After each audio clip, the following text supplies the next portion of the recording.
no velho mundo, Deus agora vai dar neste novo mundo algumas autorizações, algumas legislações, algumas informações importantes adicionadas a respeito das vidas. Vejam aí, versículo 1 ao 4. Abençoou Deus a Noé e a seus filhos e lhes disse. Aqui temos uma repetição do que ocorre no dia da conclusão da criação de Deus, no sétimo dia, onde Deus abençoou, o sexto dia Deus abençoou, e abençoou finalmente com a criação do dia do descanso, abençoou o homem em toda a sua criação, diga, sejam fecundos, multiplicai. Deus repete esta declaração de que a sua bênção ainda estará sobre esta sua criação, mesmo atingida pelo pecado. Abençoou o homem, o ser humano, e disse, sede fecundos, multiplicai-vos e enchei a terra. A bênção de Deus, dizendo que Ele vai fazer com que a vida seja preservada e progrida. É com a bênção do Criador. Deus é aquele que está abençoando a sua criação, dizendo, ela permanecerá. E Deus abençoando o mandato do homem, dizendo, sejam fecundos, multipliquem-se, eu os abençoarei, eu vos farei multiplicar, mostrando que a vida continua sendo uma dádiva de Deus, uma manutenção divina, algo que depende da sustentação final e absoluta de Deus. Então Deus abençoando a ação do homem, Deus abençoando o casamento do homem, Deus abençoando a família do homem, Deus abençoando a ação do homem de se multiplicar, de se reproduzir, Deus abençoando a vida. Sejam então fecundos, tenham famílias, cresçam. Não há nenhuma referência de que Noé teve mais filhos depois destes, né, de Cã, Sem e Jafé, mas os filhos vieram de seus filhos. Mas Noé é o líder, é o cabeça, é o chefe, é o mediador da aliança e o chefe desta família, e com quem Deus renova seu pacto. E aí tem algumas informações importantes. Deus vai manter a vida, e a vida deve progredir através das famílias, a importância da família tradicional, a importância do homem e da mulher, do casamento, de como Deus estabeleceu como a célula máter da sociedade, como de fato a família tradicional é uma criação de Deus importantíssimo para a vida e a manutenção da vida. Sejam fecundos, como nós já dissemos, se Deus só tivesse preservado Noé e seus filhos, não haveria mais humanidade. Se Deus só tivesse preservado Noé e seus filhos homens, sem sua esposa e as esposas dos seus filhos, a humanidade acabaria com aqueles 4 homens, não tenha dúvida. Portanto, Deus preserva a humanidade e diz, sejam fecundos, multipliquem-se, tenham filhos, cresçam, e eu os abençoarei. E agora há uma informação importante, essa vida, ela vai depender da providência de Deus e dos recursos que Deus criou para a sustentação da vida. Agora há uma ampliação da dieta do homem. Até então Deus havia autorizado o homem a comer frutos e ervas, e sementes e ervas da natureza para seu sustento. Agora Deus amplia a dieta do homem, adicionando a carne animal, a proteína animal nesta dieta. Nós vamos entender por que Deus faz isso. Veja o versículo 2. Pavor e medo de vós virá sobre todos os animais da terra e sobre todas as aves dos céus. Tudo que se move sobre a terra, todos os peixes do mar nas vossas mãos serão entregues. Tudo que se move e viver, ser-vos-á para alimento. Como vos dei a erva verde, tudo vos dou agora. O pecado atinge o homem, a natureza, os animais também. Diz o texto que agora o mandato cultural do homem envolve o seu domínio sobre a natureza, sobre os animais. Mas agora não é um domínio tranquilo, assim como também o governo do homem sobre a mulher não vai ser tranquilo, haverá uma tensão e uma dificuldade. O governo do homem, o domínio do homem sobre a natureza, para produzir cultura, para transformá-la, não será tão fácil. Os animais terão pavor, terão medo do homem, não só porque o homem terá domínio sobre os animais e tentará dominá-los no sentido até de domesticar os animais para o uso no que diz respeito à própria atividade humana, do trabalho do homem, no que diz respeito ao transporte humano, enfim, mas agora especificamente também em relação ao alimento. Então, a ideia de que o homem é reafirmado a sua posição de liderança, de autoridade e de regência sobre a criação, mas agora essa ação vai impor um certo temor, um certo combate, um certo atrito entre o homem e a natureza, pois os animais resistirão esta posição do homem, não só de dominar sobre os animais, mas de usar a sua força para domá-lo, para domesticá-lo, para usá-lo e para se alimentar dele. Agora Deus amplia a dieta humana, adicionando os animais. Então, o homem é aí afirmado a sua posição de cabeça, de principal na cadeia alimentar. O homem é colocado exatamente por Deus nessa posição em que é inserida, além da vida vegetal, a vida animal na sua dieta. Algumas coisas importantes nós explicarmos aqui. Isso é colocado agora porque significa que Deus havia proibido, que era errado o homem comer a carne dos animais quando Deus o criou, que Deus havia criado o homem para ter uma dieta vegetariana, para comer apenas frutos e vegetais, de que Deus criou o homem para ser assim, então foi o pecado que transformou o homem em carnívoro, simplesmente. Não necessariamente. Seja uma questão de maldição, não necessariamente. Acreditamos que Deus não proibiu o homem de comer carne. Deus apenas deu a primeira parte do que ele havia planejado para o homem quanto à sua dieta. Ou seja, Deus não proibiu o homem comer carne animal, mas ele não precisava e não podia. Ou seja, por que ele não precisava? Ele estava no Éden, no jardim e no Éden. Seu raio de atuação e de mobilidade era pequena, se restringia ali, ou seja, seu corpo em plena perfeição, em pleno funcionamento, não havia pecado, não havia doença, não havia fragilidade. Sua atividade era uma atividade intelectual, também física, mas que não traria tanto esforço e tanta demanda para o homem, ou seja, o que ele se alimentava como um vegetariano era suficiente para o seu sustento, era suficiente para a manutenção da sua vida. Não havia necessidade e também não poderia, porque ainda não havia morte animal e nem humana.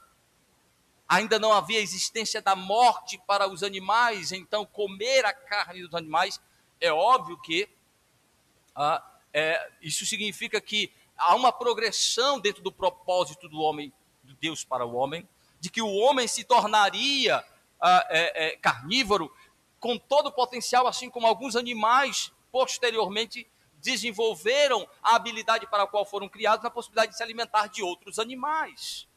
Alguns permanecendo vegetarianos, alguns ampliando a sua dieta, até pela sua estrutura, pela sua necessidade, pelo seu porte, pela sua característica física, biológica, fisiológica, dentro do próprio potencial. Deus os criou com este potencial de ampliação, assim como o ser humano.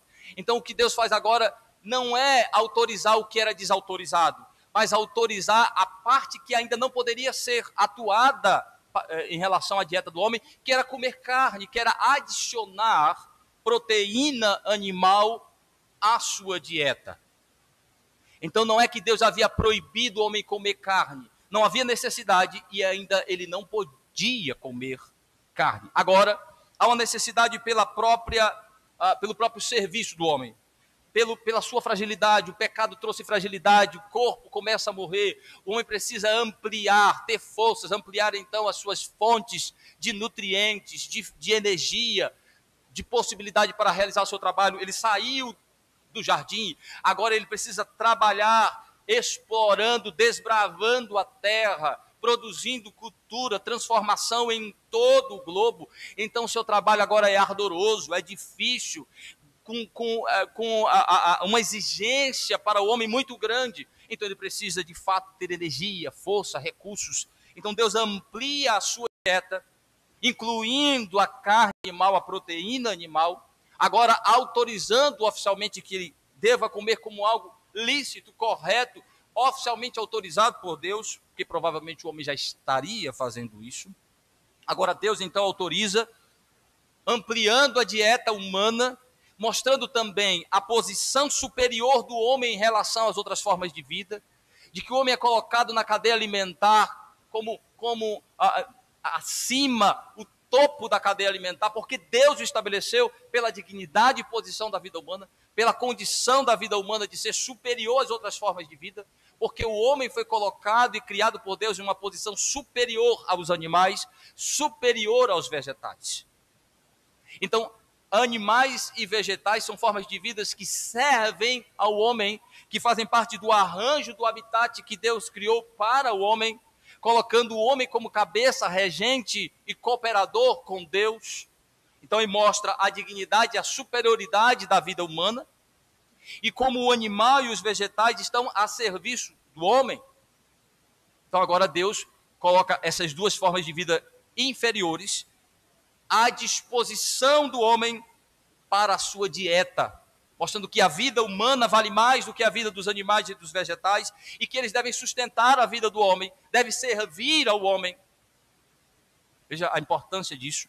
Então aqui cai por terra a ideia dos que dizem que tanto dos vegetarianos como aqueles que são contra, de fato e de verdade, se comer carne, dizendo que é uma crueldade, você comer os animais, é uma autorização de Deus, divina. Você pode optar por não comer se não quiser. Você pode não comer por recomendação médica, por alguma questão de saúde. Mas dizer que é errado comer carne animal, porque é uma crueldade, porque é uma violência contra o animal, não é isso que a Bíblia está nos dizendo. Deus nos autorizou nos alimentar dos animais, de adicionar a proteína animal como parte de nossa dieta para o sustento da vida humana, para o fortalecimento do homem, para sustentar o homem, que é mais importante do que bicho e do que vegetal. Mas tem uma outra informação importante aqui, que Deus ordena então que haja procriação, que haja preservação da vida, que se amplie a dieta do homem, que o homem adicione proteína animal para o seu sustento, mas que ele não é autorizado a atuar com crueldade e perversão. Há um limite, mesmo que a vida animal seja inferior ao do ser humano, ela não é desprovida de dignidade e de sacralidade. Veja o que o texto diz, versículo 4. Carne, porém, com sua vida, isto é, com seu sangue, não comereis. Aqui é uma restrição em relação a comer o animal. O Senhor está dizendo o seguinte: o sangue é tratado nas Escrituras no Antigo Testamento como símbolo da vida, como sinônimo da alma, como símbolo para a vida. É tanto que a Bíblia diz que Cristo deu a vida por nós, por derramar o seu sangue. Então, na cultura judaica, por exemplo, o sangue é símbolo de vida. E na dieta dos judeus, Deus proibiu que eles comessem a carne sufocada no sangue, ou seja, a carne do animal com o sangue, ou comer sangue. Nós vamos chegar lá. Essa dieta é muito específica para Israel, porque é uma dieta de cunho religioso. Aqui tem um aspecto ético e moral, de que não é simplesmente uma questão de comer algo que é considerado impuro ou considerado algo errado, mas aqui é a ideia de falta de piedade, compaixão pelo valor intrínseco àquela vida, ou seja, é uma forma de vida inferior, mas é uma forma de vida, de criação divina, há uma dignidade. Então o ponto é, não comer a carne com o sangue, é de que o homem deve comer o animal, certificando-se de que aquele sangue foi todo removido do corpo. É interessante que isso lembra já assisti algumas vezes e li algumas vezes sobre alguns comportamentos tribais. Alguns tribais, eles têm um comportamento bem interessante, demonstram um pouco essa reverência apesar do aspecto idólatra, panteísta, da religiosidade muitas vezes tribal, mas tem uma coisa muito interessante em relação à reverência à natureza. Você percebe no comportamento tribal, principalmente os mais antigos, que quando um tribal ia comer um animal, eu já vi isso em alguns filmes, já li sobre isso. Ele então mata o animal, pede desculpa por ter matado o animal e pede licença para ali comer. A ideia é bem interessante, a ideia de que, mesmo ele reconhecendo a sua posição de topo na cadeia alimentar, de sua total autorização, segundo ele, sua visão, que a natureza lhe deu, de que esse animal é inferior a ele, mas ele reconhece que está diante de uma vida que tem uma certa dignidade. Então, o ponto é que o homem não deve ser cruel e perverso, mesmo tendo autorização para se alimentar dos animais, não tem autorização para ser cruel e perverso. Ou seja, matar por brincadeira, comer como se fosse um canibal, ou seja, enquanto a vida ele vai comendo aos poucos, ele vai tirando umas partes e comendo enquanto a vida se debate, enquanto o animal se debate, demonstrando um certo requinte de crueldade, de perversão, em que há prazer em ver simplesmente a morte para se saciar, um certo tom de crueldade e perversidade.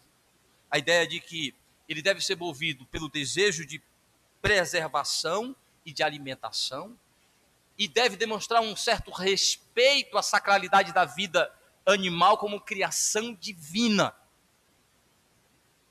Daí entendemos que isso é um princípio que nos permite dizer que é errado o crente caçar apenas por divertimento, simplesmente para matar os animais, para curtir, ter prazer em ver uma ave caindo pelo seu tiro certeiro, quando o seu objetivo não é se alimentar.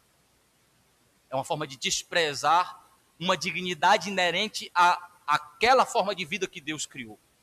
O ser humano é superior ao animal, o animal é inferior, mas não é desprovido de dignidade, de valor. Há um aspecto sacramental também na vida animal como criação divina. Esse é o ponto de dizer, mas com o sangue não comerás.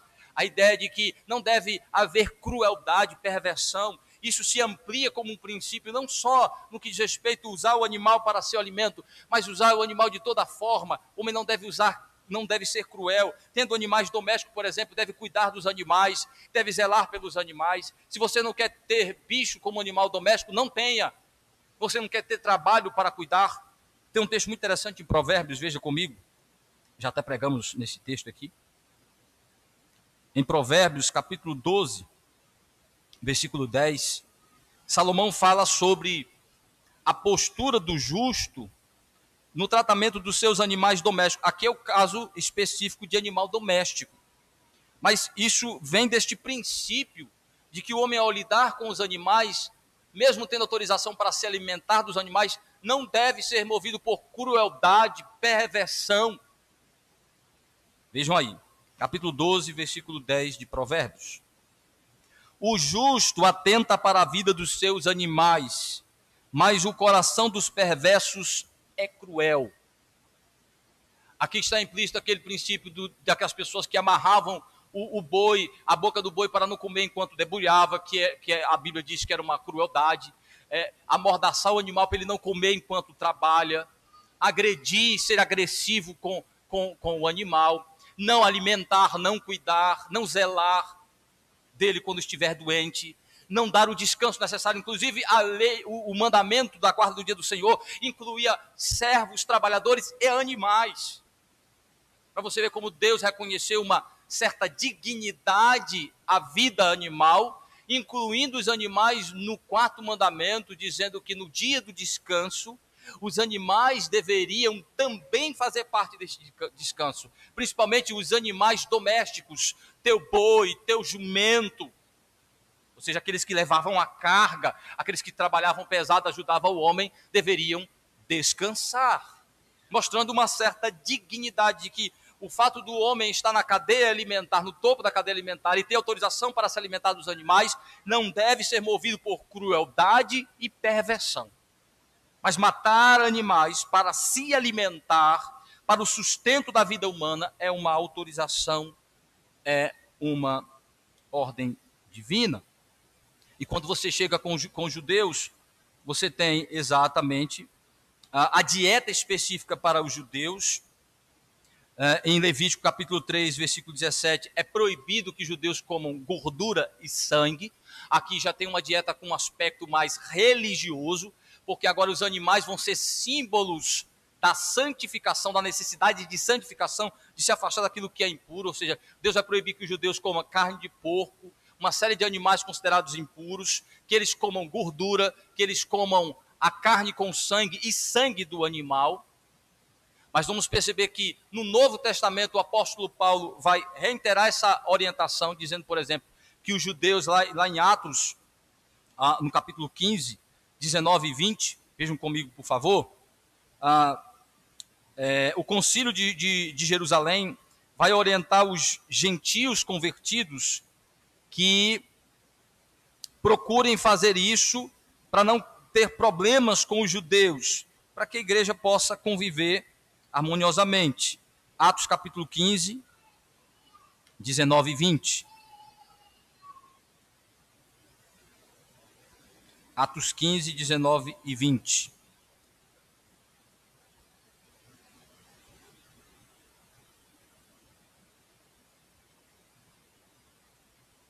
Pelo que julgo eu, não devemos perturbar aquele que dentre os gentios se convertem a Deus, mas escrever-lhes que se abstenham das contaminações, dos ídolos, bem como das relações sexuais ilícitas, da carne de animais sufocados e do sangue. Aqui, exatamente a ideia da carne sufocada é a carne do animal embebecida no seu sangue, ainda em seu sangue ali no seu corpo, ou pegar o sangue e ensopá-lo deste sangue. Era proibido para os judeus como um aspecto religioso. O Concílio de Jerusalém que reitera isso para evitar os conflitos entre judeus e gentios dentro da igreja.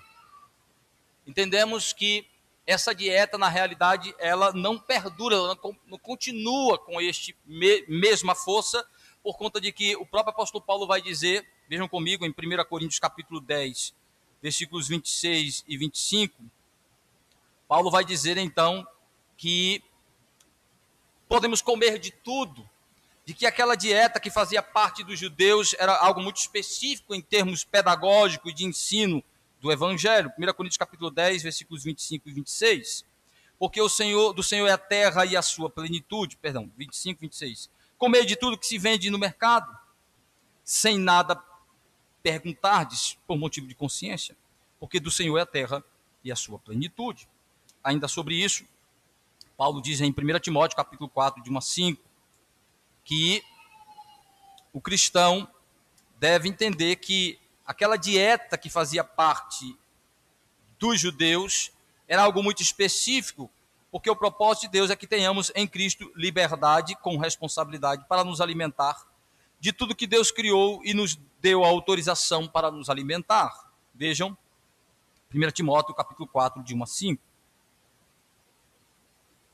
Ora, o Espírito afirma expressamente que nos últimos tempos alguns apostarão da fé, por obedecerem a espíritos enganadores e ensinos de demônios, pela hipocrisia dos que falam mentiras e que têm cauterizado a própria consciência, que proíbe o casamento, exige abstinência de alimentos que Deus criou para serem recebidos com ações de graças pelos fiéis, e que quantos conhecem plenamente a verdade, pois tudo que Deus criou é bom, recebido com ações de graças nada é recusável, porque pela palavra de Deus e pela oração é santificado. Alguns vão dizer que o princípio de não comer carne permanece para nós.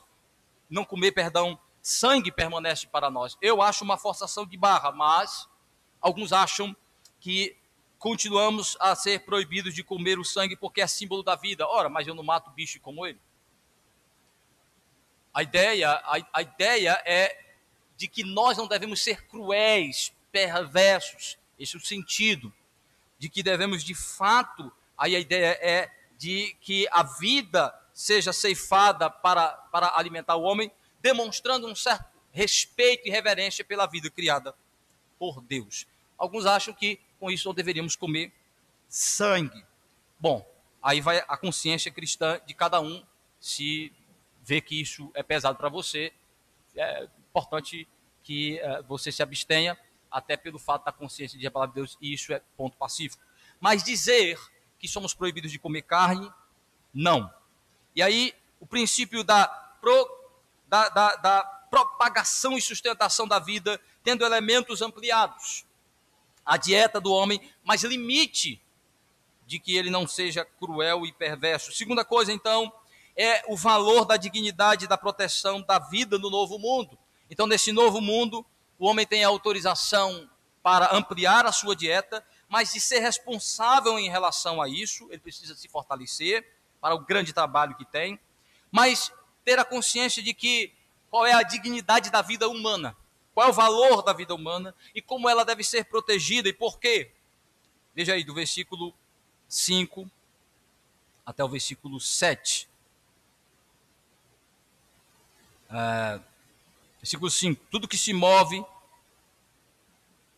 Versículo 5, perdão. Certamente requererei do vosso sangue, certamente requererei o vosso sangue, o sangue da vossa vida, de todo animal requererei, como também da mão do homem, sim, da mão do próximo, cada um requererei a vida do homem.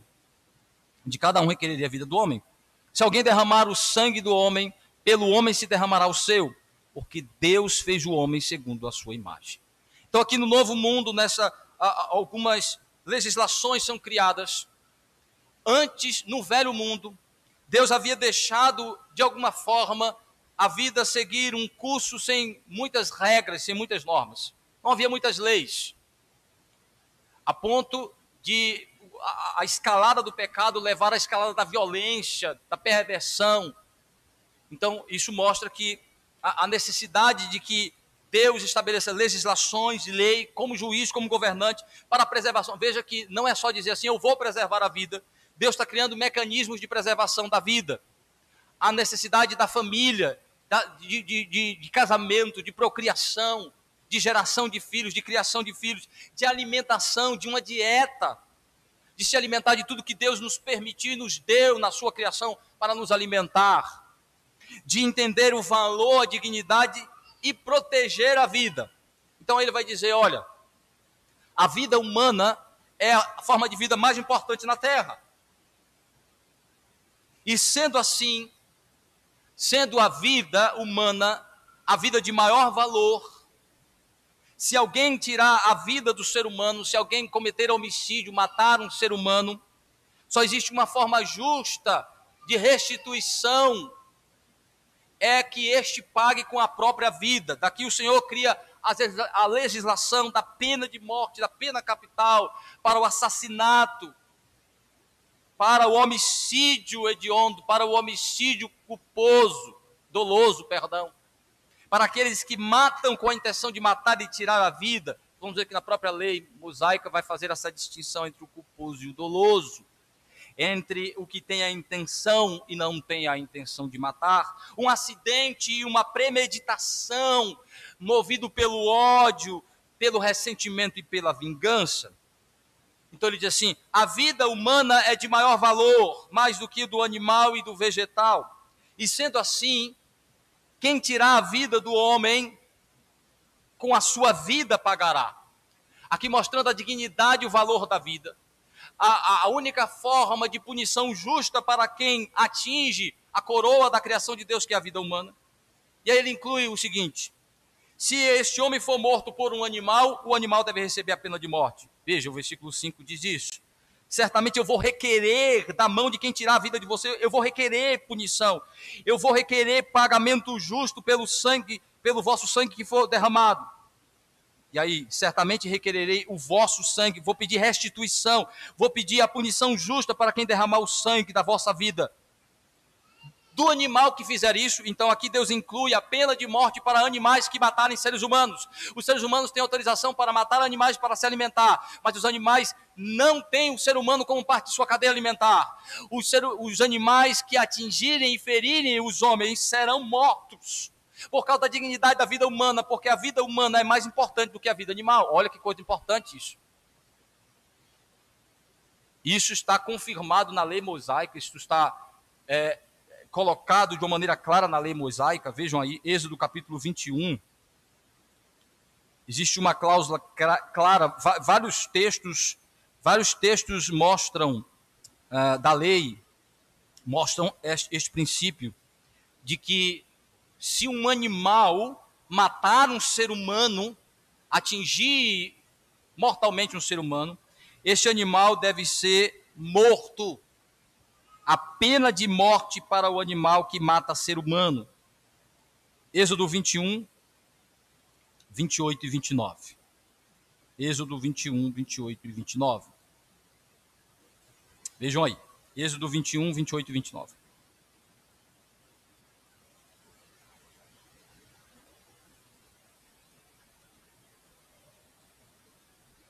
Se algum boi chifrar homem ou mulher, que morra, o boi será apedrejado, e não lhe comerão a carne, mas o dono do boi será absolvido. Mas se o boi dantes era dado a chifrar, e o seu dono era disso conhecedor, e não prendeu, e o boi matar homem ou mulher, o boi será apedrejado, e também será morto o seu dono. Culposo e doloso. O animal, do nada, fica agressivo e chifra, o boi chifra um homem ou uma mulher e mata. E diz, o dono não sabia, não viu, não pôde fazer nada, o animal será morto e nem a carne será comida. O animal será punido, se matar um homem ou uma mulher, será morto. Veja só, esse princípio é muito interessante, mostrando a dignidade da vida humana.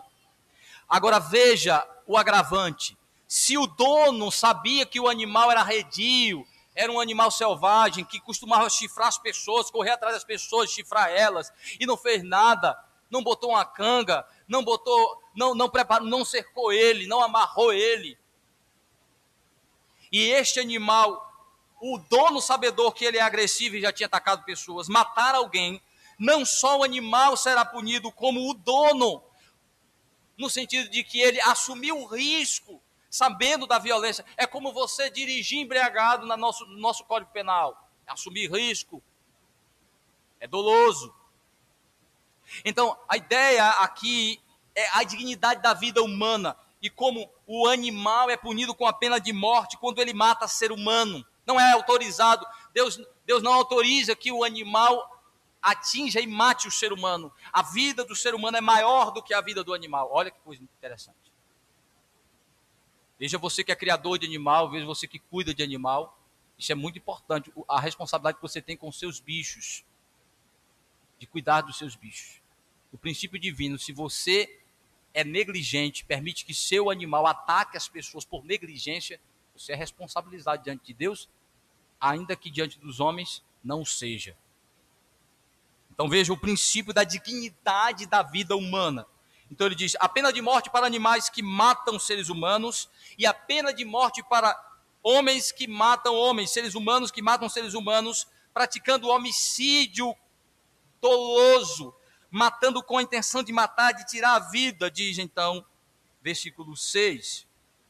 Se alguém derramar o sangue do homem, pelo homem se derramará o seu. Então o princípio da pena de morte, Deus está aqui dando a legislação. O Código Hammurabi posteriormente vai ser muito importante para a estruturação disso, mas o princípio é estabelecido aqui da pena de morte, da pena equivalente, de que não há outra forma de se punir alguém que tira injustamente a vida do outro, senão com a própria vida. Ser preso cometendo homicídio doloso não é forma justa de punição, diz Deus, não é uma restituição justa. Pagar fiança não é restituição justa quando o homem comete homicídio doloso, quando o homem mata um outro ser humano tirando a sua vida. Somente com a sua própria morte. Este é o princípio. Aqui Deus está estabelecendo o princípio e a legislação que vai ser a base para o governo e para o Estado. Porque aqui não é autorização para cometer vingança, não é uma autorização para o homem se vingar do outro, não é autorização para o homem ser vingativo, ou para ser justiceiro da Marvel ou da DC. Porque ser aquele que sai matando aí assassinos, não é para um indivíduo ter essa autorização, mas é um magistrado, uma corte, ainda que os homens sejam envolvidos na aplicação da pena, como era o caso do apedrejamento, mas o indivíduo acusado, ele deveria passar por todo o processo legal, ser julgado, haver testemunhas, haver uma corte de juízes para julgá-lo, avaliá-lo, e então sentenciar, e muitas vezes pessoas poderiam ser da sociedade, como hoje você tem um tribunal, um júri público, onde você tem pessoas participando de um júri, de um tribunal com júri. Então aí as pessoas poderiam se envolver na aplicação da pena se houvesse o devido processo legal em que o indivíduo... Aqui são as bases para o estabelecimento do magistrado civil. Foi Deus quem estabeleceu a necessidade. A vida precisa ser preservada. Antes ela foi deixada um pouco solta, sem punição. Agora a vida tem que ser protegida. A lei tem como principal objetivo arrefecer o mal, dar um exemplo para que o mal no coração, o desejo de fazer o mal, seja então retraído com a punição justa, a vida seja devidamente restabelecida, no sentido não de que o indivíduo volta, mas haver uma restituição em que o que tirou a vida tem a sua tirada.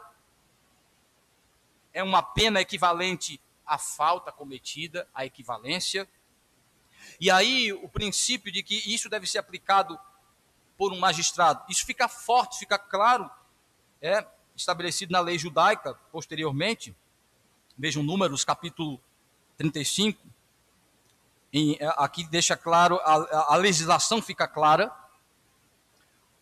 ela vai ter progressão a partir daqui, mas o princípio está lançado, as bases estão lançadas, da necessidade do Estado, da necessidade do governo, do magistrado civil, para ser um agente de justiça divina, para punir os maus e defender os bons, para defender a vida, para preservar a vida. A lei tem como principal objetivo, meus irmãos, preservar e proteger a vida. São cercados de Deus sobre a vida. Quando você pega, por exemplo, a nossa legislação, no que diz respeito ao Código de Trânsito, aí diz, rapaz, muita gente não obedece, mas ali é para preservar a vida. É para preservar a sua vida. O que desrespeitam o Código de Trânsito estão colocando sobre risco a sua vida e o das outras pessoas. Vejam, este é o princípio estabelecido por Deus. Números, capítulo 35. Números 35, versículos 30 e 31. Números 35, 30 e 31. Todo aquele que matar a outrem será morto, conforme o depoimento das testemunhas. Mas uma só testemunha não deporá contra alguém, para que morra. Não aceitarás resgate pela vida do homicida, ou seja, nada de fiança para homicídio doloso, que é culpado de morte, antes será ele morto. Aqui está dentro da parte que fala sobre a criação das cidades de refúgio. Dentro da lei de Moisés, Deus havia mandado criar cidades de refúgio. A cidade de refúgio era o seguinte: para os indivíduos que cometessem homicídio culposo, ou seja, aquele que é sem a intenção de matar, que foi por um acidente, esses indivíduos então deveriam ir para a cidade de refúgio. Eles não recebiam imediatamente a pena de morte, eles iam para a cidade de refúgio, lá eles aguardariam o seu julgamento, e se ficasse comprovado exatamente que foi acidente, em alguns desses casos o indivíduo pagava de fato uma indenização, ou pagava com a prisão. Nesses casos, sim, poderia se aplicar. Mas em casos de homicídio doloso, quando o indivíduo de fato tinha a intenção de matar, quando era movido pelo ódio, esses tipos de caso, o indivíduo não deveria ir para a cidade de refúgio, e se ele fosse para lá, então ele deveria ser morto ao chegar na cidade de refúgio. Porque a pena dele já está estabelecida. Mas ele tem que passar pelo devido processo legal. Veja que o texto diz, ele tem que ir para a corte, ele tem que passar pelos juízes, tem que haver testemunha. Quem denunciou que ele havia cometido um homicídio doloso, deve então ter testemunhas. Uma só não é suficiente. 2 testemunhas, dá todas as provas de que ele cometeu o crime. Uma vez confirmada, a pena de morte é a sua punição justa. E por que isso, diz o texto? Por causa do valor da vida humana. Porque o homem foi criado segundo a imagem e semelhança de Deus. Essa é a dignidade da vida humana. Mesmo o pecado atingindo o homem ainda é portador da imagem de Deus, reflete o seu Criador em seus atributos. O homem continua, por mais indigno, pecaminoso que o homem seja, por mais pecador que o homem seja e perverso, ele ainda é a criatura que reflete, a única que reflete a imagem e semelhança do seu Criador. Então o texto diz: porque Deus criou o homem segundo a sua imagem. Sendo assim, só há uma forma justa de se punir os que atingem a vida humana de uma maneira injustificada. Então, na lei, a gente percebe que existem duas formas justas de se tirar a vida de alguém. Justa no sentido de autorizada por Deus. A pena de morte para os homicidas e a defesa pessoal e a defesa da sua vida quando ela é ameaçada por alguém que queira tirar a sua vida, a legítima defesa. Tudo isso pelo princípio da defesa da vida, da preservação da vida. Porque só Deus, que é o Criador, pode autorizar o ceifamento da vida. Só Deus pode remover a vida. Então ele está dando a concessão disso para o magistrado civil. Está dando e Paulo reafirma isso em Romanos capítulo 13, que Deus colocou espada na mão do magistrado civil. Romanos capítulo 13, versículo 4, para que ninguém pense que isso é uma questão de Antigo Testamento, da lei de Israel, não. Estamos aqui em Gênesis e vamos para o Novo Testamento. Em Romanos fica claro, Paulo vai reafirmar o papel do magistrado civil, relembrando que Deus deu isso com Noé, quando ainda não havia nação de Israel, a legislação específica para Israel, é um princípio geral para todos. Romanos capítulo 13, versículo 4. Visto que a autoridade é ministro de Deus para o teu bem, entretanto, se fizeres o mal, teme, porque não é sem motivo que ela traz a espada, pois é ministro de Deus, vingador para castigar o que pratica o mal. A espada não é para fazer cócegas e nem para fazer corte de cabelo, é para degolar o indivíduo, é para matar o indivíduo. Aqui a espada é símbolo da morte, da punição, da pena capital. Deus deu ao Estado, Deus deu ao governo, ao magistrado civil, a autoridade para punir os maus, sendo que estes devam ser devidamente julgados, que tenham direito de defesa e que, uma vez confirmada a sua culpa, devem receber a justa punição. E não há, por isso que o nosso sistema, o nosso Código Penal, ele não é a favor da vida. Ele não valoriza a vida. Já passou de muito tempo do Brasil ter pena de morte para homicídios dolosos. Passou tempo do Brasil já ter pena de morte para a crueldade dos que tiram a vida humana sem qualquer piedade, sem qualquer compaixão. Dos que brincam com a vida humana. A pena de morte não é uma criação americana, não é a criação da liberdade americana, é um princípio divino da preservação do valor da vida e da justa punição para os que atingem a vida humana criada por Deus. Então, sim, sou um defensor da pena de morte para homicídios dolosos, porque é isso que Deus autoriza, é isso que Deus diz, porque essa é a dignidade da vida humana. Quando nós simplesmente punimos os homicidas com cadeia e com dinheiro, e com eles pagando simplesmente indenização, estamos dizendo que a vida humana não vale muito para nós. Não tem esse valor que Deus diz que tem. Quem diz é o Senhor, quem estabelece é o Senhor, que é o Criador e o sustentador da vida. E por fim, meus irmãos, o texto então mostra que neste novo mundo, então a vida é sustentada, ampliada, protegida. Olha a importância das leis, e das leis humanas que corroboram com os princípios divinos, éticos, morais, de preservação e de valorização da vida humana. E por fim, Deus então reafirma a sua aliança de preservação da vida, dando um sinal de que Ele é o mantenedor da vida, o sustentador da vida, o sinal do pacto da vida, da vida estabelecido por Deus. Veja o versículo 8, diz assim: disse também Deus a Noé e a seus filhos: eis que estabeleço a minha aliança convosco e com a vossa descendência, e com todos os seres viventes que estão convosco, tanto aves, animais domésticos, animais selváticos, que saíram da arca, com todos os animais da terra, estabeleço a minha aliança convosco. Não será mais destruída toda a carne por águas do dilúvio, nem mais haverá dilúvio para destruir a terra. Deus reafirma o pacto com Noé, que é um pacto da graça, que é uma promessa redentora, mas que ela está também estabelecida sobre o princípio de que Deus vai preservar a vida para poder salvar a vida. E aqui ele amplia o princípio do pacto da aliança quanto à preservação, quanto à manutenção desse pacto, incluindo não só Noé, mas sua família, os animais e toda a criação. É um pacto com a criação, é um pacto com toda a criação divina, de que Deus não vai mais destruir a vida na terra até a prestação de contas final do Senhor. Enquanto ele for manter a vida na terra, ele não vai trazer cataclismas, tragédias, não vai trazer punição universal para a humanidade e para a criação.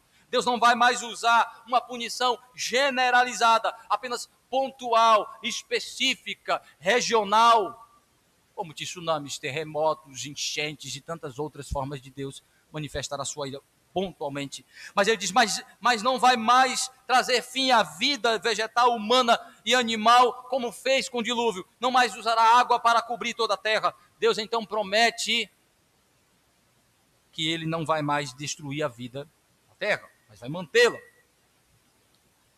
Então, quem ele envolve? Toda a sua criação. E aí ele dá um sinal disso, versículo 12. Disse Deus: este é o sinal da minha aliança que faço entre mim e vós, entre todos os seres viventes que estão convosco para perpétuas gerações. Porém nas nuvens o meu arco será por sinal a aliança entre mim e a terra. Sucederá que quando chover e trouxer nuvens sobre a terra, e nelas aparecer o arco, então me lembrarei da minha aliança, firmada entre mim e vós, e todos os seres viventes de toda a carne, e as águas não mais se tornarão em dilúvio para destruir toda a carne. O arco estará nas nuvens, vê-lo-ei e me lembrarei da aliança eterna entre Deus e todos os seres viventes de toda a carne que há sobre a terra. No texto hebraico não existe a palavra arco-íris, é arco mesmo, é só arco, porque essa é a aliança, é o sinal que Deus colocou, este arco que aparece até hoje nas nuvens, quando chove, ou quando arma, ou quando se prepara para chover, que o homem tenta explicar cientificamente o seu efeito, mas a Bíblia diz que Deus o colocou como um sinal de sua aliança preservadora da vida, este arco que de fato lembra o arco da flecha, um instrumento da guerra. A ideia é que aquilo que Deus usou anteriormente para punir a humanidade, para manifestar a sua ira, que foi a água, que foi o dilúvio, agora estará neste símbolo da ira, o símbolo da graça. Aquilo que foi instrumento da ira divina, aquilo que foi instrumento da reprovação divina, agora será o instrumento para lembrar que Deus está apaziguado com a humanidade, não vai destruí-la, que Deus está preservando a vida, que Deus não vai mirar mais o seu arco destruidor sobre a humanidade, pelo contrário. Veja que coisa interessante, o arco está numa forma de descanso, ele está não mais no vertical, mas no horizontal. A ideia de que no horizontal, no vertical, ele simboliza armado para a guerra, preparado para acertar o alvo. Agora o arco de Deus está descansando, a ira de Deus está em repouso temporário, o juízo divino não virá sobre a humanidade por enquanto. Deus moveu-se em sua misericórdia, graça, bondade e providência sobre a humanidade para preservá-la, mesmo não merecendo. Daí a promessa é dele, a aliança é dele, a manutenção é dele, a lembrança é dele. O arco agora como um símbolo da reconciliação do Criador com a criação. Isso nos lembra da cruz de Cristo, isso nos leva para a cruz de Cristo. A cruz é símbolo da ira, mas é também símbolo da graça e da misericórdia. É símbolo da destruição do pecado, é símbolo da morte do inocente, é símbolo do juízo divino da ira de Deus sobre Jesus Cristo, mas também é símbolo da graça de Deus, da misericórdia de Deus, da reconciliação de Deus. E aí alguém pode perguntar, mas por que a gente chama de arco-íris? Já vi uma explicação de alguém dizer que é por causa da deusa Íris, mas não é verdade. Íris significa colorido, é só por isso. Adicionaram posteriormente a ideia, é um arco colorido, é um arco-íris. Mas é um arco que simboliza que Deus está em paz, no sentido de que ele não está mirando a sua ira sobre a humanidade, porque ele providenciou um apaziguamento, uma mediação. Noé é essa figura no primeiro momento, mas aponta para Jesus, aquele que realmente vai aplacar a ira divina. E o texto termina dizendo que por conta de que Deus fez um pacto com a humanidade, e é o mantenedor deste pacto, e ele não se esquece disso, que a vida vai progredir, ele então reafirma para os filhos de Noé: reproduzam-se. Disse Deus a Noé: este é o sinal da aliança estabelecido em versículo 18. E os filhos de Noé que saíram da arca, Sem, Cã e Jafé, e Cã, que é o pai de Canaã, são estes 3 filhos de Noé, e deles povoou toda a terra. Com isso o texto, então, meus irmãos, mostra como Deus, neste novo mundo, está preservando a vida com o propósito de conduzi-la para a manifestação da salvação para a vida em Cristo Jesus. Com isso nós aprendemos algumas coisas importantes. Primeiro, que Noé foi o mediador da aliança para a criação do novo mundo pós-diluviano. É um novo mundo porque há novas regras, há nova legislação, há uma nova dieta, há uma renovação do pacto e ampliação do pacto divino, há símbolos, sinais da presença mantenedora e preservadora de Deus. É nova, mas ainda não é sem pecado. É uma nova forma de vida, nova configuração topográfica, geográfica e humana, mas ainda não é o retorno ao paraíso. Nós vamos ver isso semana que vem, que é velho, mas é nova, mas com velhos hábitos.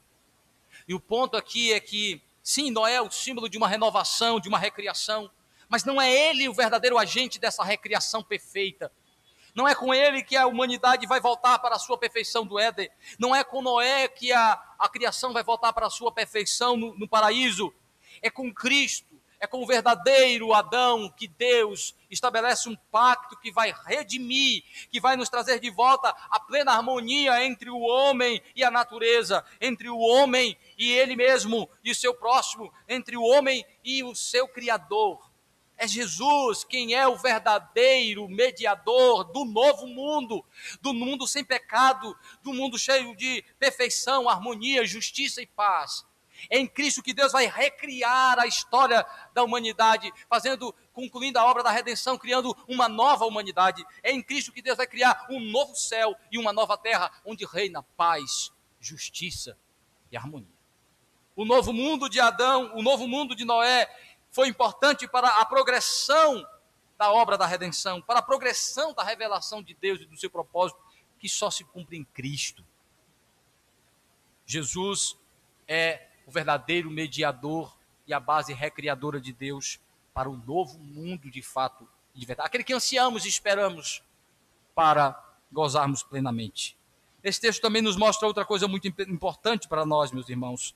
É de que a vida humana tem de fato mais valor do que as outras formas de vida.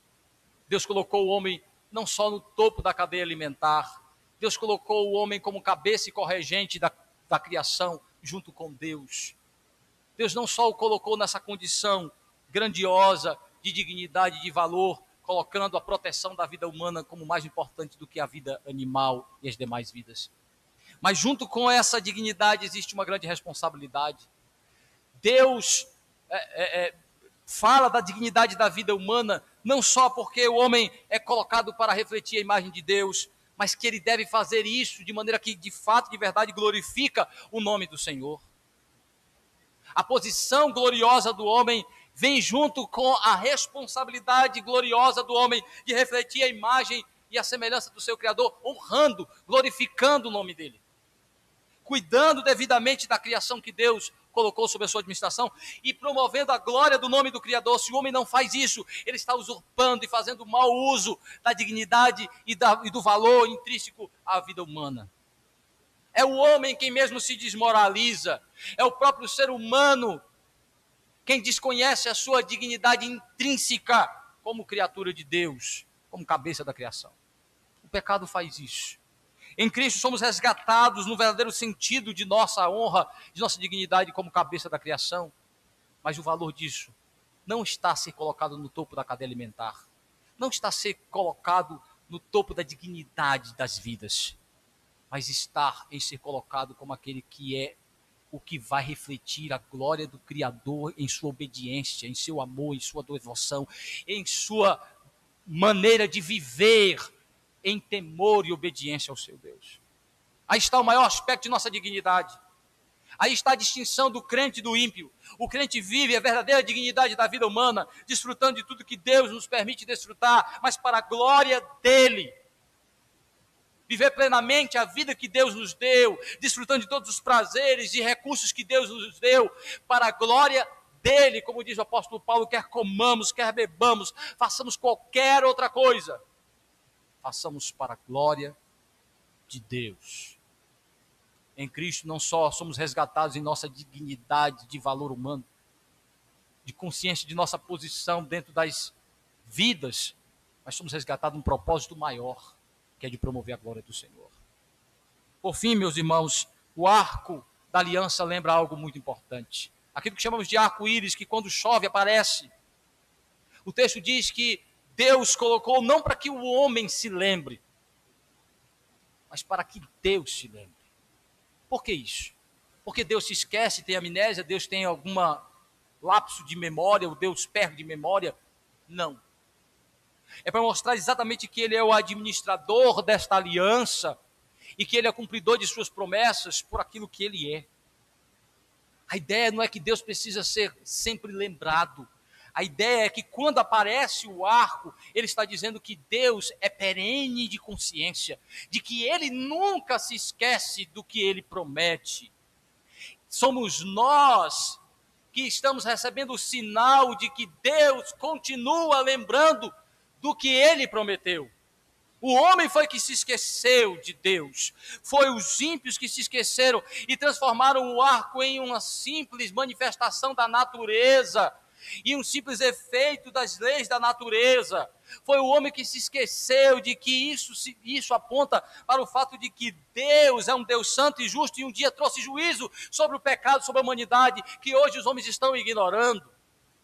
Mostra que Deus não deixa para a memória do homem que é frágil, Deus não deixa para as ações do homem a defesa da vida, a valorização da vida, fica na mão dele mesmo. Se Deus não for o preservador da vida, a vida acaba. Se Deus não for o mantenedor da vida, a vida acaba. Então o arco é para lembrar, para nos lembrar de que Deus continua pleno de consciência do que Ele prometeu a Noé, de que Ele nunca vai trazer um juízo universal para a humanidade com o dilúvio, porque Ele prometeu. Não importa quanto tempo isso dure, Ele nunca se esquecerá disso, porque Ele é imutável. Sua memória não falha. Não é para Deus se lembrar, é para que o homem saiba e veja que Deus continua se lembrando. Isso é importante para nós, porque Cristo também nos deu símbolos importantes. Nos deu a ceia, que deveríamos praticar todo domingo. É um dos grandes símbolos da igreja, dado para a igreja. Para que nós não esqueçamos das promessas de Deus que se cumprem em Cristo. De que Cristo, o sangue de Cristo é o sangue derramado, é a vida que foi dada para a salvação e a manutenção da vida dos eleitos.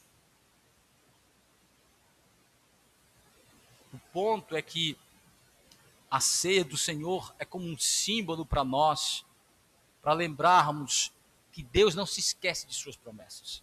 Se Deus não se esqueceu da promessa de manutenção da vida com Noé,